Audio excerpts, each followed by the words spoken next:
नमस्कार. यापूर्वीच्या व्हिडिओमध्ये आपण ॲग्रीमेंट्स ऑन ॲग्रिकल्चर म्हणजे काय समजावून घेतलं, त्याची पार्श्वभूमी समजावून घेतली. हा ॲग्रीमेंट्स ऑन ॲग्रिकल्चर किंवा कृषी व्यापार करार हा 3 पातळ्यांवर केला गेलेला आहे. एक म्हणजे आपल्या देशाची बाजारपेठ दुसऱ्या इतर राष्ट्रांच्या कृषी मालासाठी खुली करणं, ज्याला मार्केट ॲक्सेस असं म्हटलं गेलं आहे. त्यानंतर देशांतर्गत पातळीवरच्या शेतकऱ्यांना उत्पादनासाठी दिलेल्या वेगवेगळ्या प्रकारची अनुदानं आणि इतर स्वरूपाची आर्थिक मदत कमी करणं, आणि तिसरं म्हणजे निर्यात अनुदानं कमी करणं. या 3 पातळ्यांवर हा करार कार्यरत झालेला आहे. या प्रत्येकाबद्दल आपण डिटेलमध्ये आजच्या व्हिडिओमध्ये समजावून घेण्याचा प्रयत्न करणार आहोत. पहिला, मार्केट ॲक्सेस. आपल्या राष्ट्रातील कृषी मालाची बाजारपेठ इतर राष्ट्रांच्या कृषी मालासाठी खुली करणे, मोकळी करणे किंवा उपलब्ध करून देणे. ओके, या संदर्भातला हा कराराची ही बाजू आहे. या मार्केट ॲक्सेसमध्ये या करारामध्ये 2 बेसिक गोष्टी आहेत, 2 मूलभूत गोष्टी आहेत. एक म्हणजे tariffication of non tariff barriers. Okay, कृषी मालाच्या व्यापारामध्ये WTOच्या स्थापनेपूर्वी अनेक राष्ट्रांनी अनेक प्रकारचे अडथळे उभे केले होते. काही जणांनी कोटा लागू केला होता, काही जणांनी आणखीन काही तत्सम स्वरूपाचे वेगळ्या प्रकारची नियंत्रणं लागू केली होती.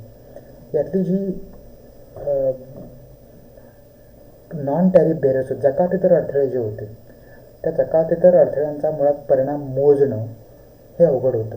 त्याचबरोबर जकातेतर अडथळे अमुक एका प्रमाणामध्ये कमी करा असं म्हणणं सुद्धा अवघड होतं, बरोबर ना. कारण मुळात त्याचं क्वांटिफिकेशन होणं अवघड होतं. कारण जकातेतर अडथळे हे एक प्रकारे क्वालिटेटिव्ह मेजरमेंट आहेत. जकातेतर अडथळे एक प्रकारे गुणात्मक स्वरूपाचे अडथळे आहेत, आणि त्यामुळे त्याचं क्वांटिफिकेशन होणं, त्याला संख्यात्मकता देणं आणि त्या आधारे त्याचे परिणाम मोजणं अवघड होतं. त्यामुळे पहिली गोष्ट ॲग्रीमेंट्स ऑन ॲग्रिकल्चरमध्ये मार्केट ॲक्सेसमध्ये पहिली गोष्ट केली गेली ती म्हणजे tariffication of non tariff barriers. हे जे जकातेतर अडथळे होतं त्याचं जकातीमध्ये रूपांतर करून घ्यायचं. म्हणजे काय करायचं, तर जकातेतर अडथळे बंद करायचे आणि त्याच्या जागी त्याच्या प्रत्येक देशानं आपल्या परीनं त्याच्या इक्वल प्रमाणाचे जकातविषयक अडथळे सुरू करायचे. त्याचं रूपांतर जकातेतर अडथळ्यामध्ये करायचं आणि मग ते टप्प्याटप्प्यानं खाली आणायचे. तर त्यामुळे पहिली गोष्ट होती टॅरिफिकेशन, या जकातेतर अडथळ्यांचं रूपांतर जकातविषयक अडथळ्यामध्ये करणं. यामध्ये quantitative restrictions and export and import licensing etcetera, ही जी क्वांटिटिव्ह रिस्ट्रिक्शन्स म्हणजे संख्यात्मक स्वरूपाचे अडथळे, कोटा सिस्टीम वगैरे, त्यानंतर इम्पोर्ट लायसन्सिंग, आयातविषयक परवाने देणं न देणं वगैरे, यासारखे जे अडथळे होते ते अडथळे काढून टाकून त्या जागी जकाती आणणं, the same level of protection, की ज्या तेवढ्याच रकमेचं प्रोटेक्शन देतील, ते तेवढ्याच प्रमाणाचं संरक्षण त्या राष्ट्रामधल्या व्यापाऱ्यांना देऊ शकतील. अशा प्रकारे जकातेतर अडथळे काढून टाकून सभासद राष्ट्रांनी त्या जागी जकातविषयक अडथळे आणणं हा पहिला टप्पा होता, किंवा ही पहिली बाजू होती मार्केट ॲक्सेस या कराराची. त्यामध्ये tariffs to be reduced by a simple average of 36% over 6 years. आणि मग या जकाती ज्या लावलेल्या होत्या त्या जकाती पहिल्या 6 वर्षामध्ये 36% कमी करायच्या in case of developed countries and 24% over 10 years in case of developing countries. विकसनशील राष्ट्रांनी 24% कमी करायच्या 6 वर्षामध्ये, आणि विकसित राष्ट्रांनी या जकाती 36% कमी करत न्यायच्या. आपल्या देशामध्ये आयात होणाऱ्या कृषी मालावर लावलेल्या जकाती ज्या होत्या त्या जकाती अगोदर त्या बिकर जकाती अडथळे जे होते त्याचं रूपांतर जकातविषयक अडथळ्यांमध्ये करायचं, इक्वल अमाऊंट तेवढ्याच प्रमाणात जकातविषयक अडथळ्यांमध्ये करून घ्यायचं, आणि त्यानंतर विकसित राष्ट्रांनी पुढच्या 6 वर्षामध्ये म्हणजे 1995 पासून पुढे 6 वर्ष 2001 पर्यंत पुढच्या 6 वर्षामध्ये या जकाती 36% कमी करायच्या, आणि विकसनशील राष्ट्रांसाठी मुदत मात्र 24% कमी करण्यासाठी दिली होती. गरीब राष्ट्रांसाठी अशा प्रकारची कुठलीही अट घातलेली नव्हती. हा एक भाग मार्केट ॲक्सेसचा.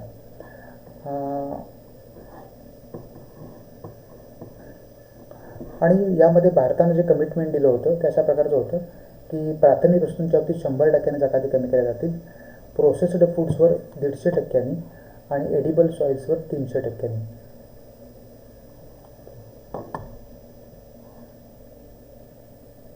या ज्या जकाती लावलेल्या होत्या त्या प्राथमिक वस्तूंवर 100% होत्या भारतामध्ये, प्रक्रिया केलेल्या पदार्थांवर 150% होत्या आणि खाद्यतेल याच्यावर जवळजवळ 300% जकाती भारतामध्ये होत्या. त्यावेळेला नॉन जकातींचं जकाती अडथळ्यांचं जकातीवर विषय अडथळ्यांवर रूपांतर केल्यानंतर त्याचं प्रमाण एवढं झालेलं होतं. आणि दुसरी गोष्ट ती म्हणजे the second element relates to minimum level of for imports of agriculture products by member countries as a share of domestic consumption. या मार्केट ॲक्सेस हा पहिला मुद्दा आहे ॲग्रीमेंट्स ऑन ॲग्रिकल्चरमधला, बरोबर ना. आपल्या देशाची बाजारपेठ इतरांसाठी खुली करणं, इतरांच्या शेतमालासाठी खुली करणं हा पहिला मुद्दा. आता त्याच्यामध्ये या करारामध्ये मार्केट ॲक्सेस या करारामध्ये 2 प्रकारच्या बाबी होत्या. पहिली बाब कोणती होती तर जकातेतर अडथळे जे होते ते जकात विषयक अडथळ्यांमध्ये टर्न करायचे, बदलून घ्यायचे आणि मग ते पुढच्या 6 वर्षामध्ये विकसित राष्ट्रांनी 36%, विकसनशील राष्ट्रांनी 24% कमी करायचे. दुसरा मुद्दा होता तो म्हणजे प्रत्येक राष्ट्रानं आपलं जे देशांतर्गत उपभोग आहे डोमेस्टिक कन्झम्पशन, प्रत्येक सभासद राष्ट्रानं आपला देशांतर्गत उपभोग जो आहे शेतमालाचा त्याच्या एका विशिष्ट प्रमाणामध्ये आंतरराष्ट्रीय व्यापार खुला करायचा. शेतमालाचा देशांतर्गत व्यापार जो आहे शेतमालाचा देशांतर्गत उपभोग जो आहे कन्झम्पशन जे आहे त्याच्या एका विशिष्ट प्रमाणामध्ये त्या राष्ट्रानं इतर राष्ट्रांमधल्या कृषी मालाला आपली बाजारपेठ खुली करायची. 5%, 10% वगैरे वगैरे एकूण जो काय असेल त्याच्या प्रमाणामध्ये. आणि त्यामध्ये countries are required to maintain current levels of access for each individual product. प्रत्येक उत्पादनासाठी कृषी मालाच्या प्रत्येक उत्पादनासाठी किंवा प्रत्येक प्रकारच्या कृषी मालासाठी 1986 ते 88 या कालावधीमधील जी लेवल्स होती उपभोगाची ती बेसिक लेवल म्हणून गृहीत धरून हे सगळं करायचं होतं. Where the current level of import is negligible the minimum access should not be less than 3% of domestic consumption. Where the current level of import is negligible, जर करंट लेवल ऑफ इम्पोर्ट जो होता 1986-88चा कृषी मालाच्या आयातीचा जो पातळी होती ती पातळी जर खूप कमी असेल तर कमीत कमी देशाच्या एकूण उपभोगाच्या 3%पेक्षा, आता सध्या जो मार्केट ॲक्सेस द्यायचा होता तो 3%पेक्षा कमी असता कामा नये. देशाच्या एकूण उपभोगाच्या 3%पेक्षा कमी असता कामा नये अशा प्रकारची ही अट याच्यामध्ये होती. ओके, तर हा मार्केट ॲक्सेस जो करार आहे त्याच्यामध्ये ह्या 2 गोष्टी होत्या. The minimum level is to raise by 5% by the year 2000 in the case of developed countries and by 2004 in the case of developing countries. आणि यासाठी विकसनशील आणि विकसित राष्ट्रांना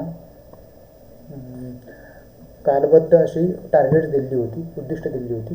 विकसित राष्ट्रांनी सन 2000पर्यंत आपलं मार्केट कृषी मालाची बाजारपेठ देशाच्या एकूण उपभोगाच्या 5%पर्यंत ओपन करायचे आणि तेच प्रमाण विकसनशील राष्ट्रांनी 2004पर्यंत पूर्ण करायचं आहे.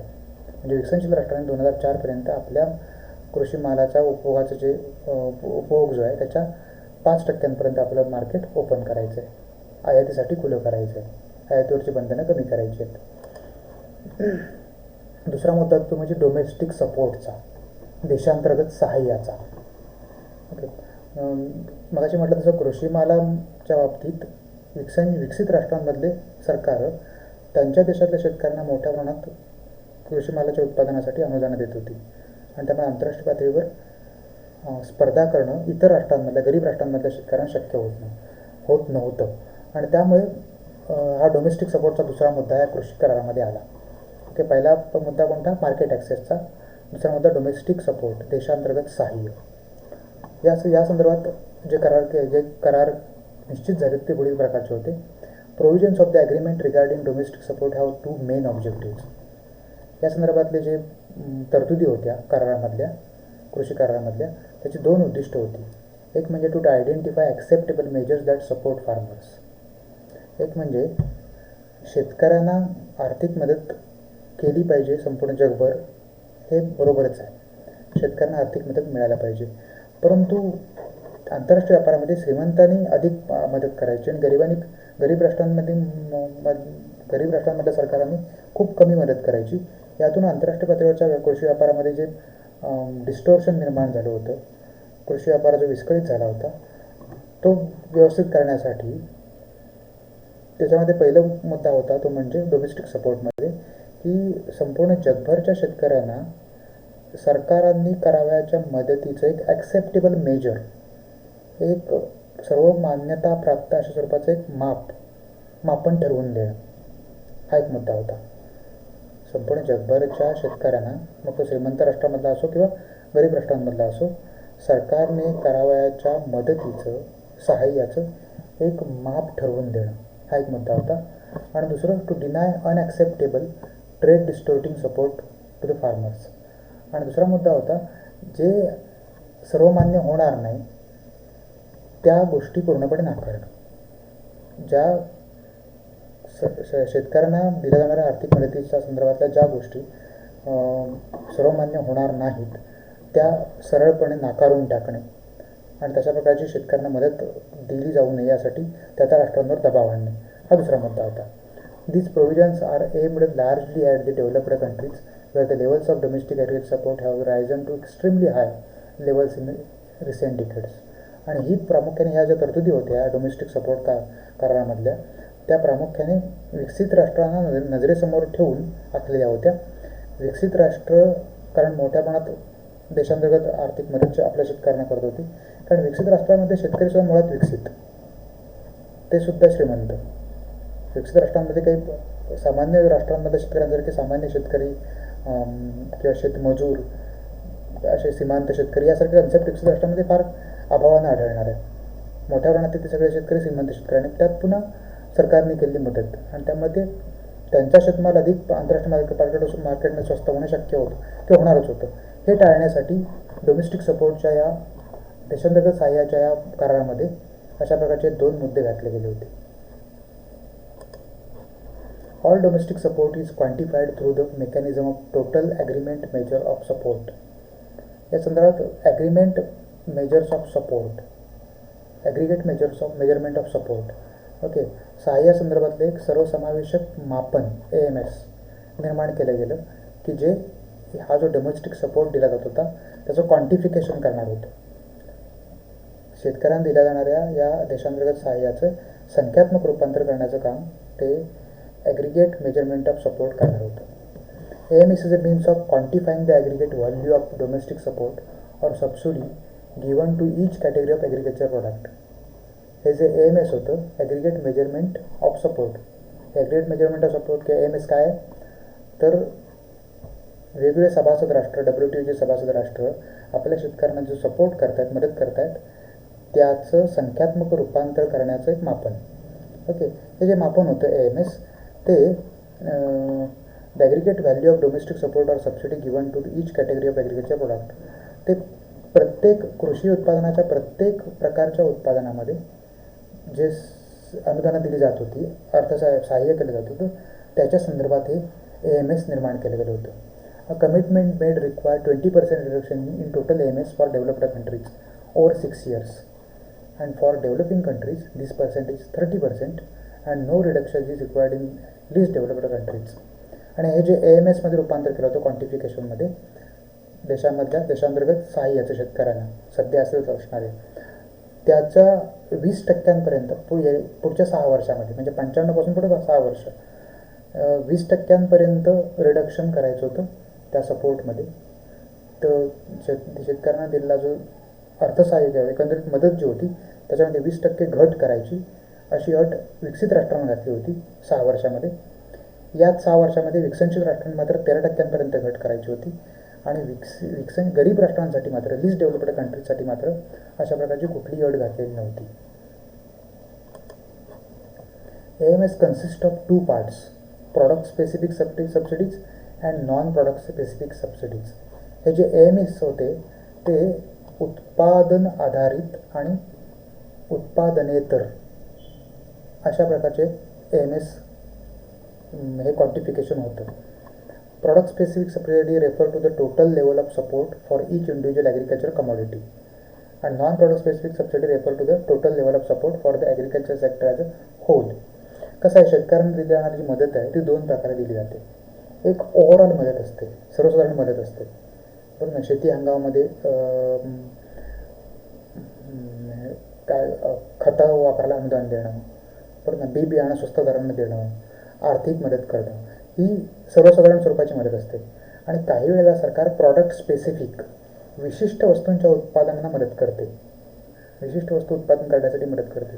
फक्त आंबा बागायतदारांना मदत, किंवा फक्त काजू बागायतदारांना मदत, बरं ना, किंवा फक्त भात शेती करणाऱ्या शेतकऱ्यांना मदत, अशी त्याला प्रॉडक्ट स्पेसिफिक असं म्हणतात.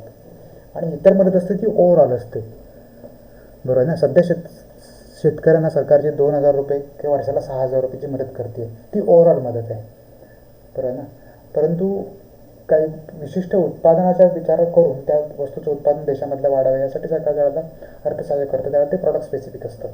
या दोन्ही पातळ्यांवर AMS निर्माण केलं गेलं होतं, ॲग्रिकल्चरल मेजरमेंट निर्माण केलं गेलं होतं. आणि ते पुन्हा विकसित राष्ट्रांनी 20% कमी करायचं होतं आणि विकसनशील राष्ट्रांनी 13% 6 वर्षांमध्ये.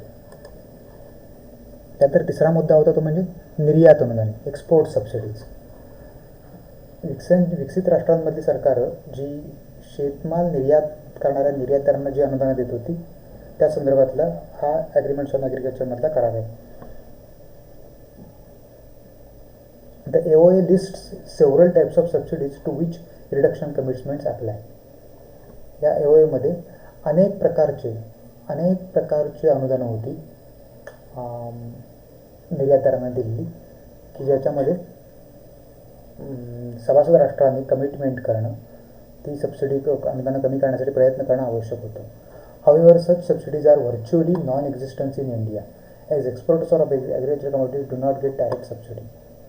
मात्र अशा प्रकारची सबसिडी शेतमालाच्या निर्यातीसाठी जी दिली जाते तशा प्रकारची कोणतीही सबसिडी भारतामध्ये मात्र दिली जात नाही, कारण भारतामध्ये कुठल्याही निर्यातदाराला शेतमालाच्या निर्यातीसाठी अशा प्रकारची विशेष करून सबसिडी दिली जात नाही. मात्र विकसित राष्ट्रांमध्ये अशा प्रकारची सबसिडी होत्या. Even exemption of export profits from income tax under Section 80 HHC of the Income Tax Act is not among the listed subsidies. 80Cच्या अंतर्गत जे हा थोडासा वेगळा मुद्दा आहे. 80 HHC हा इन्कम टॅक्सच्या संदर्भातला एक उपमुद्दा आहे की ज्याच्याद्वारे उत्पन्नामध्ये काही सवलत दिली जाते की ज्यावर उत्पन्नावर कर बसत नाही. शेतकऱ्यांसाठी हा लागू होतो, मात्र हे एक्सपोर्ट सबसिडीमध्ये येत नाही. Okay. Note that developing countries are free to provide 3 of the listed subsidies. जी विकसनशील राष्ट्र आहेत आणि गरीब राष्ट्र आहेत ती 3 प्रकारच्या सबसिडी देण्यास त्यांना पूर्णपणे मान्यता देण्यात आली. त्यामध्ये एक म्हणजे reduction of export marketing cost, अशी अनुदानं की जी निर्यातीचं मार्केटिंग करण्यासाठी त्याची कॉस्ट कमी यावी. कृषी मालाच्या निर्यातीचं मार्केटिंग करणं म्हणजे जाहिरात करणं वगैरे वगैरे त्याचा जो खर्च आहे तो खर्च कमी व्हावा म्हणून दिली जाणारी अनुदानं चालू राहणार होती. त्यानंतर इंटरनल अँड इंटरनॅशनल ट्रान्सपोर्ट आणि देशांतर्गत आणि आंतरराष्ट्रीय पातळीवरची वाहतूक याच्यावरची अनुदानं ती मान्य करण्यात आली. Freight charges assessed for transporting cargo आणि कार्गोच्या वाहतुकीसाठी मोठमोठ्या कंटेनर्सच्या वाहतुकीसाठी त्याचे जे फ्रेट चार्जेस असतात, वाहतुकीचे चार्जेस असतात त्याच्यावरची अनुदानं मान्य करण्यात आली होती या कराराच्या एक्सपोर्ट सबसिडीच्या अंतर्गत. ओके. प्रॉडक्ट कव्हरेज काय होतं मगाशी म्हटलं तसं. प्रॉडक्ट कव्हरेज म्हणजे विशिष्ट प्रॉडक्ट स्पेसिफिक कृषी मालामधली जी विशिष्ट उत्पादन होती त्यांच्यासाठी दिली जाणारी प्रॉडक्ट होती. Okay. The agreements defines agri products by refers to the harmonized system of product classification. The definition covers not only basic agriculture goods. यामध्ये प्रॉडक्ट कव्हरेजमध्ये गहू, दूध किंवा जिवंत प्राणी यासारख्या गोष्टी तर येतच होत्या, पण त्यापासून मिळणाऱ्या वस्तूसुद्धा म्हणजे ब्रेड, बटर, लोणी, इतर डेअरी प्रॉडक्ट्स यासारख्या किंवा मीठ यासारख्या वस्तूसुद्धा याच्यामध्ये येत होत्या प्रॉडक्ट कव्हरेजमध्ये. The coverage includes wine, spirit and tobacco products, fibre such as cotton, wool and silk किंवा इतर स्वरूपाचा कच्चा माल, skin destined for leather production, चामड्यासाठी असणारे कातरं कमावणं वगैरे किंवा फिश प्रॉडक्ट इत्यादी सगळ्या ज्या सबसिडी होत्या प्रॉडक्ट स्पेसिफिक सबसिडीज म्हणून मानल्या जात होत्या. हे सगळे जे करार होते आणि त्या मान्य करण्यात आल्या होत्या. हे सगळे जे करार होते त्या कराराचा इम्प्लिमेंटेशन पिरियड काय होता बघा. 1995 पासून 6 वर्ष आपण यापूर्वी बघितला. आणि त्यामध्ये मात्र विकसनशील राष्ट्रांना मात्र हा पिरियड वाढवून देण्यात आला होता पुढच्या काळात 10 वर्षांपर्यंत, आणि त्याचं रिडक्शनचं प्रमाण जे होतं जकातींचं वगैरे ते सुद्धा विकसित राष्ट्रांच्या तुलनेत कमी होतं. Implications of agreements on agriculture, हा जो कृषी करार आत्ता आपण बघितला याचा भारतीय शेतीवर काय परिणाम संभवतो किंवा झाला हे आपल्याला थोडक्यात पाहायचं आहे. आता आत्ता आपण जे बघितलं ॲग्रीमेंट्स ऑन ॲग्रिकल्चर काय आहेत, कृषी करार काय आहेत, त्या कराराच्या 3 बाजू आहेत, बरोबर ना. त्याद्वारे आपण हा कृषी करार समजून घेण्याचा प्रयत्न केला. ओके, त्याच्या 3 बाजूत आपण बघितलं. एक म्हणजे बाजारपेठ पुरवणं, दुसरं देशांतर्गत सबसिडी, देशांतर्गत दिली जाणारी शेतकऱ्यांना अनुदान कमी करणं, आणि तिसरं निर्यात अनुदान कमी करणं. या अंगानं आपण हा प्रत्यक्ष कृषी करार काय आहे समजावून घेतलं. पुढच्या लेक्चरमध्ये आपण या कृषी कराराचे परिणाम काय आहेत भारतीय अर्थव्यवस्थेवर होणारे हे समजावून घेण्याचा प्रयत्न करणार आहोत. Implications of agreements. धन्यवाद.